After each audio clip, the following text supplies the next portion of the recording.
Station 3. Sorry naman! First time po kasi namin mag-secret bar hunting, mga piglets. Ayan na nga. At sakay-sakay na sa e-trike.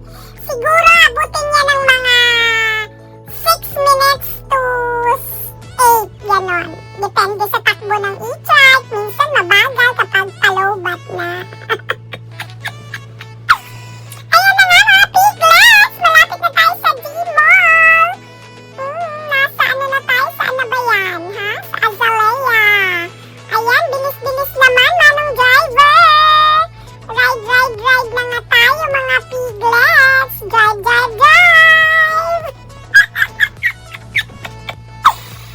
Ayan mga piglets. Diba? Nakita yung Jollibee. Malapit na tayo sa D-Mall. Ayan, paliko na tayo mga piglets. Ayan. At lumiko na nga si manong driver. Malapit na yan mga piglets. Ayan. Diba? Ayan na mga piglets. Malapit na. Ayan, nandito na nga tayo. Nakababa na. May nakita pang kakilala. Mag-ahayan. Ayan, nag-hi pa nga. Si Miss Sharon Coneta. Sharon lang. Hindi ko alam ang apelyido. Ayan. Nandito na tayo at maglakad-lakad ulit ng konti mga piglets. Ayan na nga. Naglalakad na nga si Big Man. Ayan. Ayan na. Lakad-lakad na mga piglets at kuha-kuha muna ako ng videos dito. Ayan. Tandaan niyo yung daan mga piglets ha. Sa mga gustong pumunta sa secret bar na sinasabi, ayan na. Meron na kayong daan. Papuntang langit. Sarap. Ayan na nga. Balik tayo sa ating mga piglets. Ayan na. Lakad-lakad ng konti. Malapit na po tayo dyan mga piglets. Ayan na Yan. Lakad-lakad lang mga piglets. Nandito na tayo sa My Muse Hotel mga piglets. Malapit na po yan mga piglets. Ayan, nakikita nyo na ba?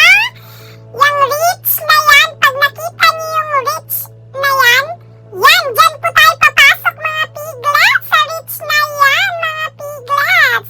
Ayan na nga, pumasok na nga ang mga wires.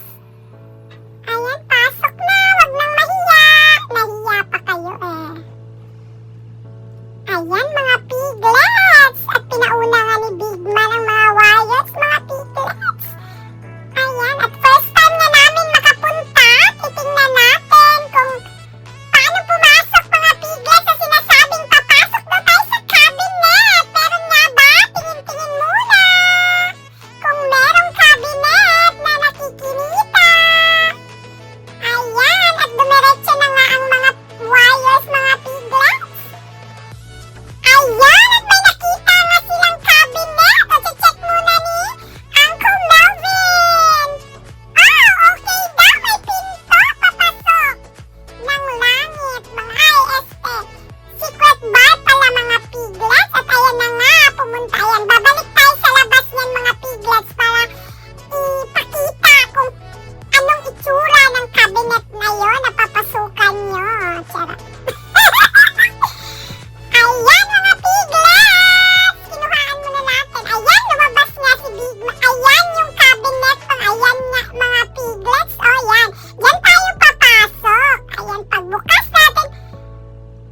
Ayan, may mga damit. Ayan nga, totoo nga mga piglets. Hahawiin na. Ang daming tao. Marami palang people sa loob mga piglets. Paano nagkasya sa loob ng cabinet yan mga piglets? Ayan na nga, naghanap tayo ng maupuan. Buti na lang may bakante dito sa may harap lang. At naupo na nga si Uncle Melvin na naka-mugs. Ayan mga piglets. Ayun may singer dyan. Pasensya na kayo kung medyo madilim kasi madilim naman talaga sa loob. Gabi kasi kami pumunta mga piglets. Ganyan talaga. Dim-dim lang ang peg nila.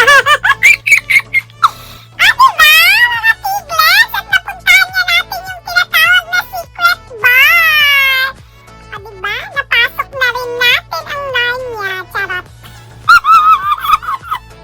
Ayan nga ang loob ng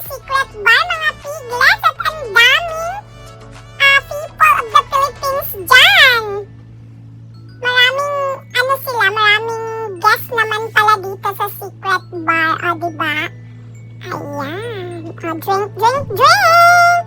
Drinks lang pala sila mga piglets. Pero pwede rin umorder sa, ng pika-pika lang din. Diyan sa may katabi nila. Pero sila din naman ang mag-take order sa inyo.